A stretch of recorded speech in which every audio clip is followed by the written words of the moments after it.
Yeah.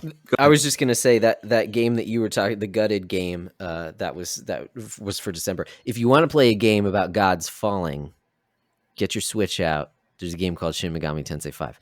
Anyways, I know I talked that game a whole lot, but You here know we what? go. That sort of rolls into the next little bit here. I thought what might be a nice little palate cleanser is end of the year.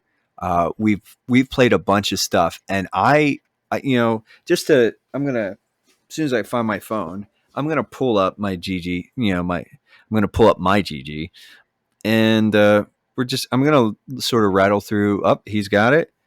So, so far this year, I've managed to beat 29 games, and some of these varying stages of Dang. completion. So I'll just rip on through here. Remnant from the Ashes and all the DLC for that. Dragon Quest V went through and did a completion run on the Unfinished Swan. Played through the Unfinished Swan, did a completion run on What Remains of Edith Finch. Beat Streets of Rage 4, Minute, Hue, XCOM 2, Technomancer, Nier Automata, and I did get the plat on Nier Automata. A Short Hike, dude, like that's a little bit of a sleeper, guys. Get that game. It is such a chill, cool, cute little experience. Like I'm half tempted to buy it again for my PlayStation just to play it again and get some trophies. I've totally got my eye on it. 100%. Dude, I want to pick that game. It's just fun. It's like a super chill little game. It's like $7. Yeah, dude, it's tons of fun. Like, I mean, it's not like gonna like melt your face or like blow your mind, but I just had a super chill, cool little experience. Astro's Playroom completion on that. Miles Morales completion on that. Persona 4 Dancing, Moonlighter, Darksiders Genesis, Breath of the Wild, Ape Out, Control, and all the DLC completion on all of that stuff. Sayonara Wild Hearts. Maneater was, dude, I'll tell you what, loved that game this year. Like, it loved it so much I got the plat. It's good old fashioned stupid fun. I want to play that one as well. Dude, get on it, man. Like it's pretty much. It's a shark PG, and that's exactly what it is. Lovely. Baldur's Gate, Dying Light. I'm still playing Dying Light, but I did beat the main campaign. Apotheon, I beat the main campaign for Vermintide 2, and then Sword and Sorcery. But the game, like, and I'm playing Metroid Dread right now. And honestly, it could have been, I think, sort of either one of these two. I think if I had started off with Metroid Dread and was a little more invested in it, it'd probably be a pretty strong contender for my game of the year. But dude, it's Returnal. My game, the coolest thing I played all year this year is what I'm playing right now, and it makes me mad because I slept on it. I've been sleeping on this game since, like, Logan sent me a copy for my 40th birthday back at the end of April, beginning of May.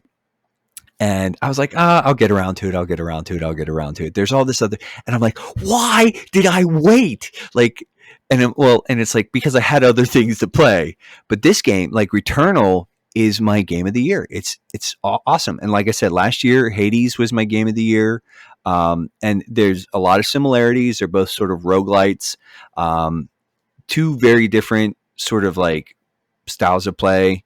But like the things, like the music for Hades is far beyond like much more memorable. Although the music and sound design in Remnant is really, really good, it does not, no candles held in comparison to Hades. But like there's the slow drip of the story, like there's so many similarities, and it's like I'm just like, I'm into it. Like, and honestly, when I'm done with it, Josh, we'll probably have a conversation about, putting it on the list. Pretty much everything else I played this year, I'm kind of like, meh. Like, there might be some as like more place, like Streets of Rage 4. Should that go on there as a bit of a representation of the beat 'em ups, side scrolling beat 'em ups or whatever? But yeah, my game of the year, folks, this year, and it's like, I'm not even done with it, but I'm so into this game, and it could be one of those things I get to the end and I'm gonna be like, this is disgusting and I hate it. I hate myself. I want to Returnal this game. I want to Returnal this game. I don't think that's going to happen, but I'm into it. I'm super into it. Returnal is like 10 out of 10 would play again. 10 out of 10 will play again. You know, Josh, why don't you sort of like you already, I think, sort of alluded to it maybe, but like your personal game of the year this year, what was it, man? Have you heard?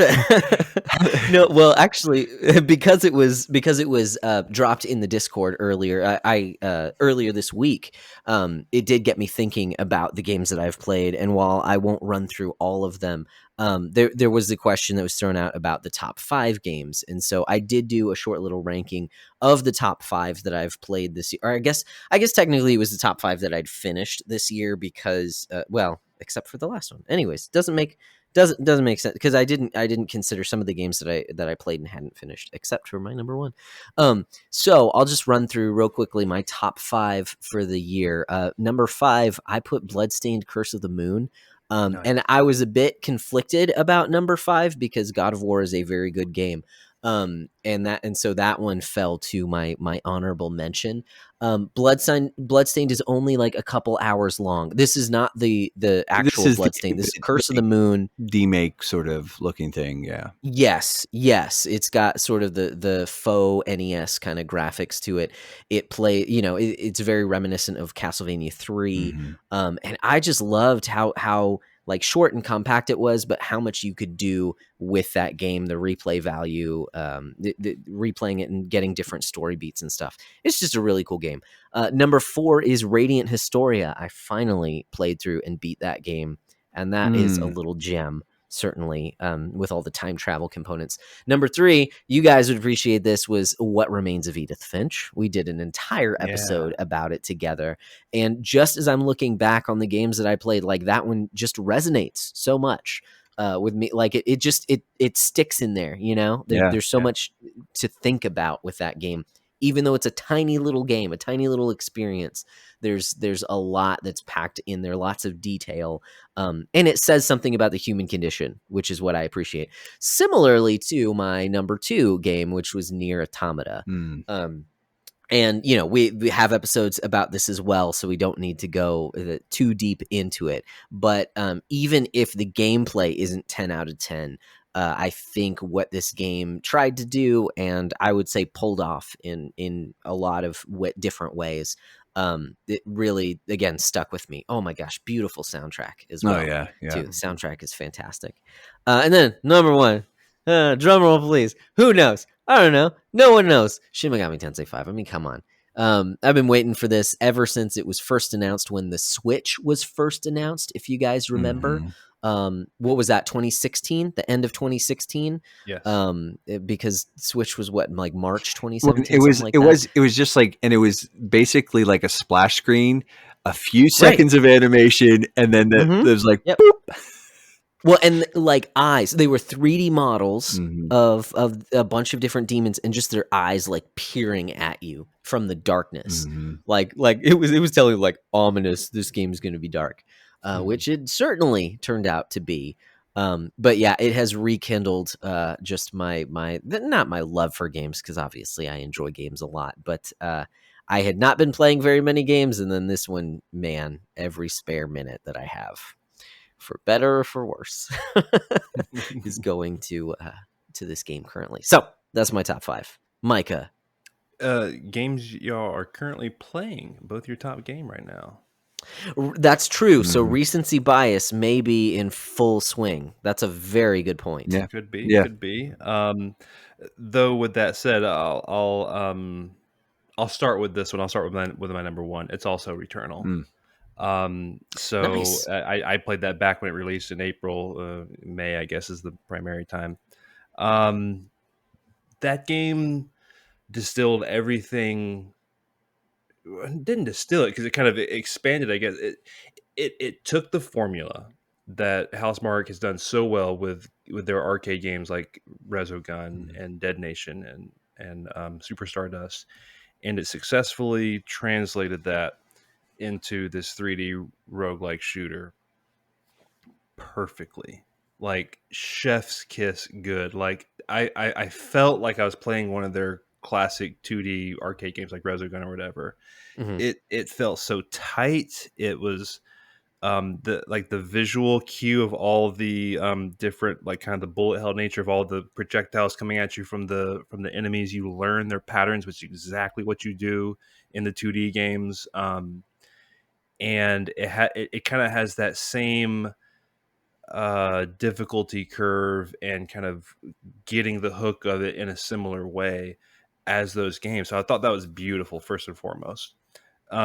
Secondly, it's just so tight.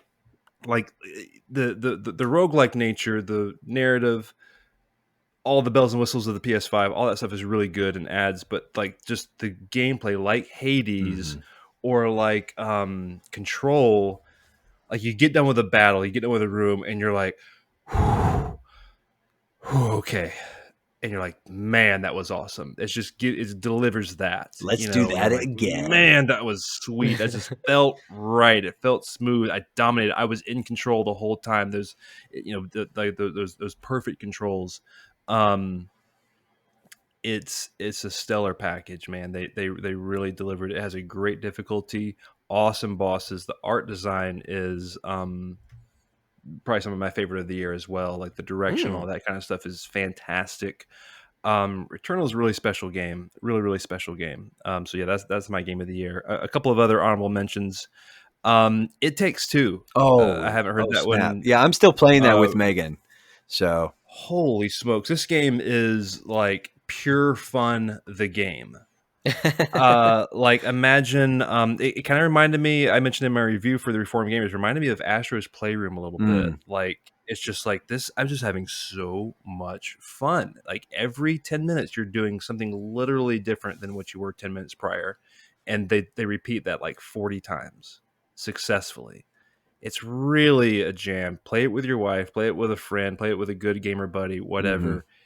So good. I can't sing the praises of this game enough. Like the design, the like the mechanics and the gameplay design, all the ideas that they toss out there are like kind of, some of them are like out there and kind of wacky, but they all work, man. They all really work well. I was very impressed with It Takes Two. you know what, just to sort of like throw like an additional sort of like, throw an additional rose at it here, for better or worse, is like Megan and I tried to play Overcooked together, and I know a lot of people played Overcooked with their spouses, and it was like, they're like, yeah, we kind of, it was like that game almost broke us. We were like, it was just like, we were just like, oh no. But we've been playing It Takes Two together, and like when we play, we sit down, we romp through a few stages or like, scenarios.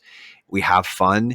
It's very like sort of like it's not just fun for me, even though I tend to be a little more hardcore. It's fun for her even, and she's playing like Ratchet and Clank Rift Apart, so she's not a total scrub, but it's like yeah, we're vibing, and that's like, for them to hit that on that level of co-op, and with that, like the game is a beautiful game and like great design.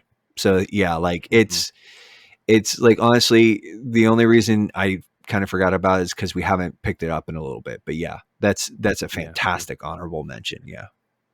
Yeah. Two other games real quick I want to mention real fast. Just sort of honorable mentions. A game called Fist, Forged in Shadow Torch. This you play. It's a Metroidvania. You take on the role of this rabbit with like a mechanical arm that you do a lot of punching and stuff with. This game was super good and surprising. I was kind of itching for a Metroidvania right before Dread came out, and this one delivered, man. It's really good. I don't play a ton of Metroidvanias, but it's the best one I've played since Hollow Knight. It's not Hollow Knight level. No. Well, but it's nothing really, is really except good. for Hollow Knight. So yeah. So Fist is really good. Don't sleep on that one. And last one I'll mention is this really tiny indie game. You can beat it in like an hour probably if you kind of speed run it.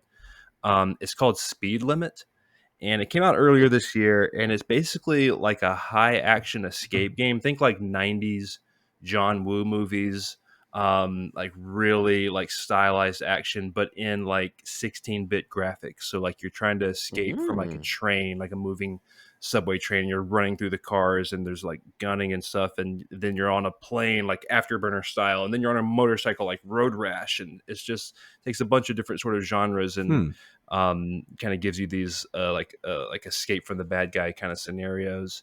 Really high action, really difficult. But that game, I know of like literally one other person that's played it, but so I want to give it some props. Speed Limit. What's that on?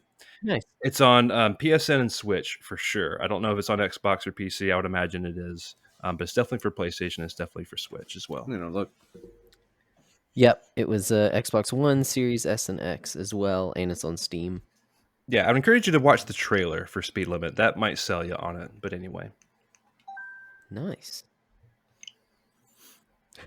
I'm adding it to my wish list. Don't judge me. I tend to... Carl's made an excellent app here with GG. So good.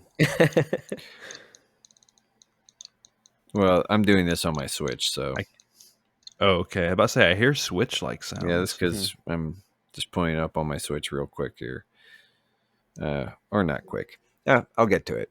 Speed Limit, you said? Speed Limit. That's the one. Okay. Yeah. Cool.